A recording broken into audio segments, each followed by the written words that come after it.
આ મહિને પોલીસને લઈને મેં કર્યું છે કવર, પોલીસને મેં દબાઈ રાખી છે. અરે બરોબર, તમારા વિસ્તારની. અરે બરોબર.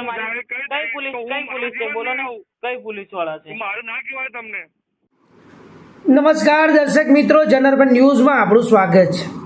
આ મહિને મેં પોલીસને સાથે લઈને કામ શરૂ કર્યું છે. શું પોલીસે પૈસા ઉઘરાવવાનું કહ્યું છે કે પછી લોકોના તોડ કરવાનું કામ પોલીસે સોંપ્યું છે? જે ઓડિયોની પહેલી લાઇનમાં તમે સાંભળ્યું, આ એ જ વ્યક્તિ છે જે અગાઉ પણ લક્ષ્મીપુરાના વહીવટદાર મોહિતભાઈને જે હેડક્વાર્ટરમાં બેસાડવામાં મોટો ભાગ ભજવ્યો હતો. આનું નામ છે વિજય મકવાણા. અને આ વિજય મકવાણા આવી જ રીતે લોકોને ધમકાવે છે અને તોડ કરે છે. આ એક કિસ્સો પ્રકાશિત થયો છે વાઘોડિયા રોડ વૈકુંઠ સોસાયટીની સામે નવા બનેલા કોમ્પ્લેક્સમાં એક સ્પાની દુકાન ચલાવતો આ રાજેશ સુથાર નામના વ્યક્તિ પાસે જાય છે વિજય મકવાણા અને તેનો એક સાગરીત, જે રાજેશ બીજાને ઓળખતો નથી પરંતુ આ વિજય મકવાણાને નામથી ઓળખે છે ને તેનો ટેલિફોન નંબર છે ને તેનું આ ફોન થયેલી વાતનું રેકોર્ડિંગ છે જે અમે મૂકી રહ્યા છે. જોકે સમગ્ર મામલે રાજેશે બાપોદ પોલીસને જાણ કરી છે કે આ વિજય મકવાણા નામનો વ્યક્તિ મારી પાસે આવે છે અને કહે છે કે પોલીસને સાથે લઈને મેં આ મહિને કામ શરૂ કર્યું છે, તારાથી કોઈ રેડ નહીં થાય, તારે 4,000 રૂપિયાનો વ્યવહાર બાંધવો પડશે. જોકે રાજેશ પાસે 2,000 રૂપિયા હાલમાં હોય છે, તે 2,000 રૂપિયા આપે છે. સવાલ એ છે કે આ 4,000 રૂપિયા શેના છે? જો રાજેશ સુથાર સ્પામાં કોઈ ગુનાહિત પ્રવૃત્તિ અથવા ખોટા કામ કરતો હોય અને આ વિજય મકવાણા જો સાચે જ પત્રકારની ભૂમિકા નિભાવતો હોય તો પોલીસને જાણ કરીને તેના પર કેસ કરવો જોઈએ. પરંતુ આ 4,000નો હપ્તો બાંધે છે દર મહિને, જેની સમગ્ર ઓડિયો ક્લિપ આ રાજેશે પોતાના મોબાઈલમાં વાતચીત દરમિયાન કેદ કરી હતી. આ વાત એ છે, બાપોદ પોલીસ સ્ટેશનમાં રાજેશે પોતાના થયેલા આ બનાવની જાણ કરી છે અને પીઆઈ ગુજ્જર સાહેબે આ વાતને ગંભીરતાથી લઈને અરજી નોંધવાનું પોતાના સ્ટાફને કીધું છે. ને હવે આગળની તપાસના ચક્રો ગતિમાન કર્યા છે. હવે આ ચક્રો ગતિમાન થયા છે ત્યારે સમગ્ર મામલે આ વિજય મકવાણાએ અગાઉ પણ પોલીસને સસ્પેન્ડ કરવાના અને દર દિવાળીએ 50,000 રૂપિયા આપવાના ઓડિયો ક્લિપ પણ તેની વાયરલ થઈ છે.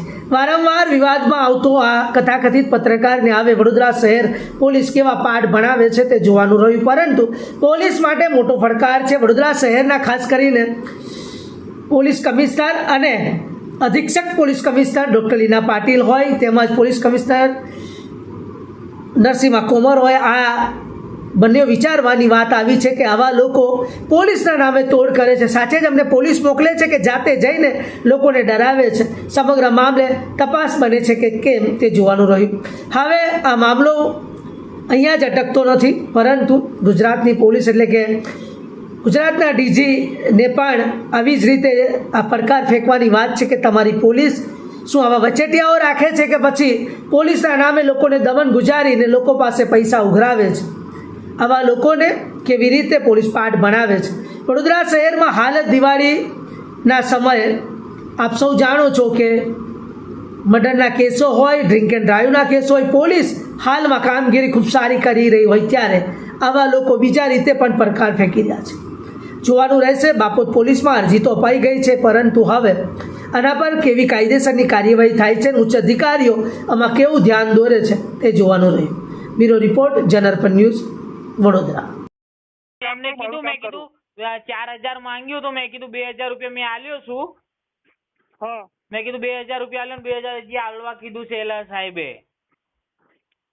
મેં એક કામ કરીશ, હવે નહીં આવું. હા, પણ આ વસ્તુ બીજી મીડિયામાં જાહેર થઈ જશે, બીજા બધા 100 લોકો આવશે.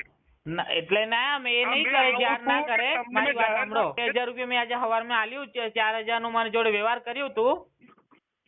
મેં કીધું 2,000 આલ્યું ને 2,000 આલવાનું છે. યાર મને પૂછ્યું કે ભાઈ મેં 2,000 રૂપિયા આલ્યો. મેં કીધું એનું કામ કરે યાર, મને કઈ લેવા દેવા નહીં. મારા સંબંધ બધા ભાઈબંધી બધી આપણે મોટા વડીલની આદર કરીએ, માન સન્માન રાખીએ, પણ એને મને વચ્ચે નાખવાની જરૂર નથી. મારી ઓફિસમાં કઈ ફૂલ કામ તો ચાલતું નહીં તો મેં 4,000 વ્યવહાર આલું. બીજે બે બંસલ બી ખરું ને ભાઈ, બે મારી જગ્યાએ બંસલ બંધ પડ્યું છે, રેન્ટ પર કાઢવા મૂક્યું છે મેં. થોડું મારું કઈ ફૂલ કામ ચાલે છે. તમે માનજો 2000 લઈ ગયા, 2000 હજી.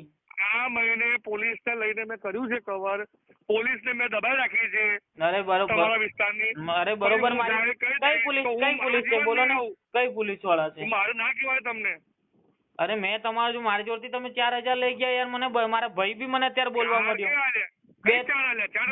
બે આલ્યા ને?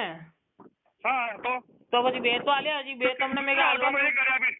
તમને વાત તો કરે, આવતા મહિને શાંતિથી કરે. આવતા મહિને ઓછું કરી દઈશું આપણે. એટલું બધું ના અચવાય યાર, સમજો. આવતા મહિને મારી નાખીશ તમારું. તમે કઈ છો અત્યારે? હું તો દૂર છું, વાઘોડિયા બાજુ છું. એવું છે, સારું. આવતા મહિને માનતો રાખીશ, ના ક્યાં પાડી મેં તમને. હા તો અત્યારે આ 2000 રૂપિયા અત્યારે નહીં મળે હો બીજું. કશો વાંધો નહીં. હા ને? નામ છે તમારું અને શું ઘટના ઘટી છે? મારું નામ રાજેશ છે, વિજય મકરાના છે. બે જણા આવ્યા હતા મીડિયામાં, ભાઈ મીડિયામાં છે. પૈસા મારા જોડથી 4000 રૂપિયા કીધું છે, 2000 પોલીસવાળાને આપવાના છે ને 2000 અમે રાખશું. આવી રીતના કરીને મારા જોડથી 2000 રૂપિયા આજે સવારમાં લઈ ગયા છે. એટલે કેવી રીતે ડાયરેક્ટ અંદર ઘૂસી ગયા? ડાયરેક્ટ અંદર ઘૂસ્યા. મને કહે છે ફૂલ કામ ચાલે છે. મેં કીધું તમે જોઈ શકો છો મારા ફૂલ ચાલતું નહીં. મેં મસાજનું જ મારું ઇસ્પા છે, 2 ઇસ્પા છે મારા બંસલ મોલ નહીં, આ બંને મસાજના જ ચાલે છે.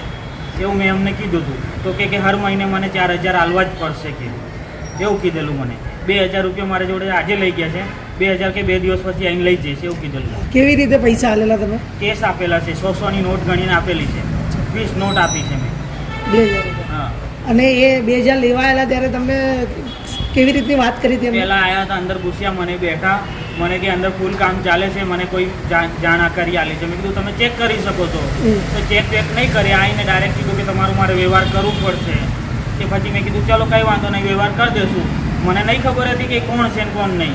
કે મેં પોલીસવાળાને બી પૈસા અમે આપવા પડે છે, પોલીસવાળાને મેં દબાણ રાખે છે એટલે નહીં આવતા પોલીસવાળા, એવું મને કીધેલું છે. એટલે પોતે પોલીસનો માણસ એવી ઓળખ આપતો હતો? હા, મને એવું કીધું મેં પોલીસવાળાને બી મારા પૈસા આલીને આવ્યો છું, પોલીસવાળા એટલે જ નહીં આવતા તમારે ત્યાં, એવું કીધેલું. અચ્છા, એવી રીતે ધમકાઈને લઈ